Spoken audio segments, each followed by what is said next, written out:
Can I follow you around, Prime? Huh? Can I, Prime? Huh? Hello, my baby. Hello, my honey. Hello, my ragtime gal. Sonny, you've kissed my wife. Baby, my heart's on fire. For the life of me, I just can't figure Hasbro out. Sometimes they make you wait almost a year between a figure reveal and the delivery. Then other times they seem able to pull it off within a month or so. And so it is with this Legacy Evolution box set containing Core Class Optimus Prime and Bumblebee with trailer. And if you don't know who Optimus Prime and Bumblebee are after nearly 40 years of them being all up in your face, then there's not much I can tell you.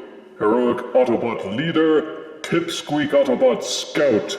Enjoy the artwork on the front of the box with the Legacy Evolution splash art on the side.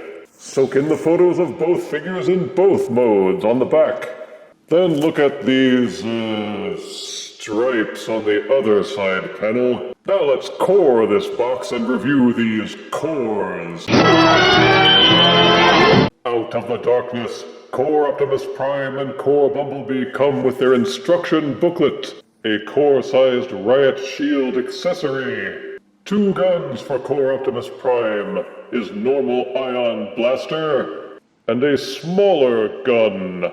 Bumblebee also has a tiny gun pea shooter, a yellow painted Energon axe accessory for Optimus Prime, though it's curious why they made it yellow instead of his normal Energon orange, a cute little roller accessory, a repair bay accessory for the trailer, an elevating hinged armature for the trailer as well, and the trailer itself. Starting with the figure modes, Core Optimus Prime is identical to the Core figure which we got with the Kingdom line, which I have already reviewed. Are there differences? Yes. The colors have slightly changed for starters. Kingdom Prime's quasi-metal gray parts have been replaced with a more cartoony pale off gray. The windows are a slightly darker blue, and while they did paint the hubcaps silver to set them off this time, they somehow forgot to paint the shin guards on the front. So it's a mixed bag, with some parts being better on the old figure, and some parts being better on the new. Which one is better will come down to a choice of the individual. Outside of that, the sculpting certainly hasn't lost its edge from the Kingdom line. For the size, they did quite well. You can even store the weapons. These 2 notches at the very back of Optimus Prime's cab are meant to snap and hold in the Energon axe. It's a loose fit, mostly friction, but if you have everything aligned and tabbed properly, it should hold in.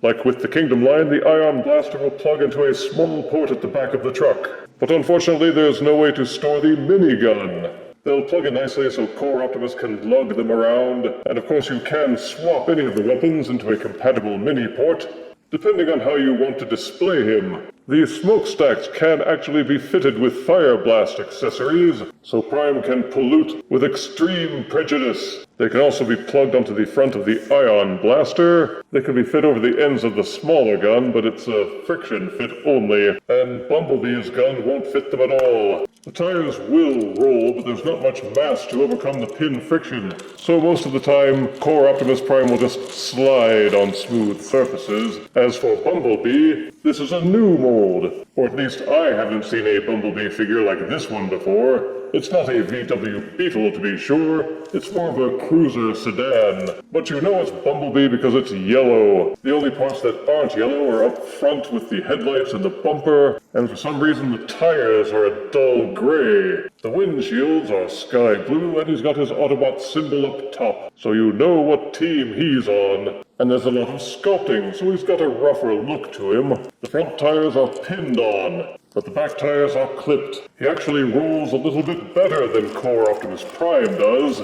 The small pistol can be plugged into this port underneath the car, and the tires still have plenty of clearance, so he can still roll around with it plugged in.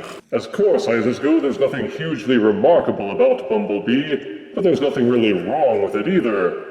When transformed correctly, everything tabs in solidly, the robot parts all hide well, and there's not much hollowness except for some underneath. But from the top and sides, he looks just peachy. But then there's this trailer, which is new for core-sized. A lot of trailers for Voyager-sized Prime or other truck figures have been a disappointment. But somehow, because this one is smaller, it somehow seems better. Maybe it's because the fun stuff is more concentrated. The trailer won't peg properly onto Optimus Prime all by itself. The robot feet jut up and get in the way. But you can take the shield accessory, which fits over Optimus Prime just like this, tabs down and presses in, and elevates the peg so Optimus Prime can haul around his classic caboose. But wait, there's more! You can swivel down these struts and the trailer can stand without help from the figure. There's sculpted detailing, a raised Autobot logo, and that indented stripe, so emblematic of Prime's trailer. And they didn't put any silver paint on the trailer hubcaps. Nice going, Hasbro quality control. But hey, you can flip open the rear door, and Core Bumblebee will store inside. So you don't have to look at him. Nope, Optimus Prime won't fit in, I tried. But you can split the trailer open to reveal even more goodies. These pegs here are specially set up to hold the axe accessory. With the blade pointed inward, take the tip of the axe and fit it into this little pyramid-shaped indentation. Then the base will push down onto the pegs just below it and hold it firmly in place. These pegs here are meant to hold his ion blaster, while the two smaller pegs next to it are meant to hold the pistola. The guns will check in, but they won't check out. There's plenty of space, so they could have tossed in more for Bumblebee's weapon. Ah well. But there's this flip-up tab with an open 5mm port, which can accommodate any compatible weapon accessory. What else can you do with it? The armature accessory is meant to plug into it, and also tab down here. It has this raisable extendo arm on it, with a hinged point, and that's what's meant to accommodate the repair bay accessory. Plug that down and in place, and the whole thing can fold down and store. The repair bay has an extendable radar dish, and also has a double hinged arm on it that can be folded up and down, ball socketed so it will angle in and out, and the elbow hinge on it can bend either way. The end of the arm has an open port, which can accommodate these smaller weapons, and presumably that's where the smaller gun for Optimus Prime is meant to spend most of its time. And because the repair bay is plugged in, it can also swivel 360 degrees, and the nubs at the front are also compatible with Fire Blast accessories. So while it may be small, you can make it look like it packs some punch. Pew pew, bang bang. The hinge at the back also allows this to extend upwards and outside the trailer. Close it back up, tab this in place, then you can swivel up the repair bay and have it act as a mobile gun turret. So the trailer's not just for party tricks anymore. But that's not all. These two slots on top of the trailer can accommodate these two pegs at the bottom of the armature apparatus. They tab and clamp down, which allows the mobile repair/gun turret to be mounted to the top of the trailer. It can bend forwards and backwards, it can raise and lower, and rotate freely. I mean, hey, who could ask for anything more? But wait, there's more! The set comes with the mini roller drone as well. Sculpted gray with front and back seats, 6 black tires, and even 2 mini Fire Blast ports on the back. It rolls, it scoots, it putters, but it also has an open 5mm port on the top. It will take any 5mm accessory, including the repair bay, with or without the extension armature. And the fun doesn't stop there. Split it open, fold up the armature and the repair bay, and you can put Kingdom Optimus Prime into it to serve as his repair station or as his coffin. So for the small size, this trailer is quite a haul. This Core Optimus Prime shares the same transformation engineering as Kingdom Core Optimus. On this step where you fold the front of the semi-truck upwards and plug these 2 little tabs into these 2 tiny grooves on the grillwork, it was made more difficult for the fact that this part of the clip which holds it in place won't thread through, so it's always wanting to spring back down. I've actually had to unclip it several times, and that usually gives it enough purchase for that part to slip through and allow you to tab it in properly without it falling back. Hopefully it will wear down over time, and do so without me having to pop it off every time I want to transform it. Outside of that, his transformation is identical. His detail, features, and articulation are exactly the same as Kingdom Optimus Prime, which was always rather robust, especially for a core-sized figure. He can hold either one of the weapons in his hands, but if you fold the fists in, it still has a port on the front for holding accessories, which allows you to plug in things like the Riot Shield, and also his Energon Axe. So between the extra weapons, the extra accessories, and the trailer, there's some nice synergy going on with this set. Bumblebee's transformation is newer and therefore a bit trickier. These two panels flip up from the sides, they untab from underneath the side door, and flip up and backwards. Then these sedan doors untab from the sides of the car, and they fold and rotate out to become the robot arms.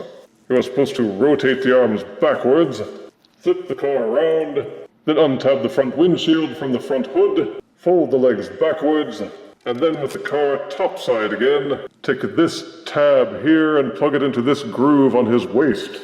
And you probably guessed that the robot legs unfold from the car hood, and you split the legs apart. The top section of the car folds down to reveal the robot head. While folding it down, take this part of the car and fold it in and underneath. That way it will tuck up inside the chest and help form the robot body. Then you can angle these wing-a-dings any way you like, and the transformation is complete. Core Bumblebee's robot mode is interesting.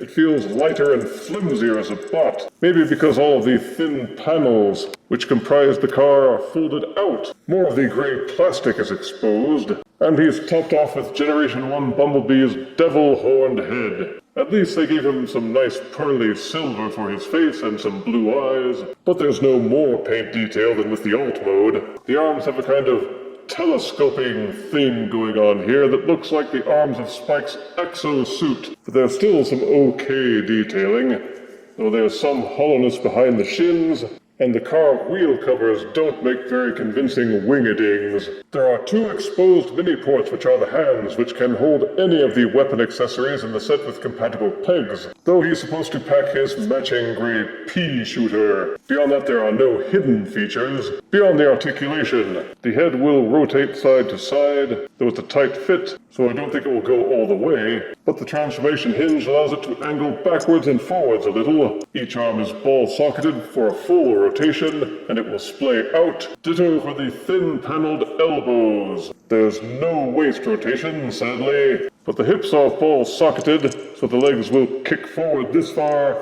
backwards this far. They will also waggle a bit from side to side, in addition to a thigh rotation. Each knee is double jointed, so the knees will tilt backwards all the way, though there is no foot or ankle articulation. It's mostly ball sockets, but it gets the job done. And his feet are so big that he keeps his balance. He's still a smidgen smaller than other core figures, and doesn't feel quite as heavy, and the way the torso folds in, there are no tabs to keep it held in place, so there's always the risk of it falling loose if you're not careful.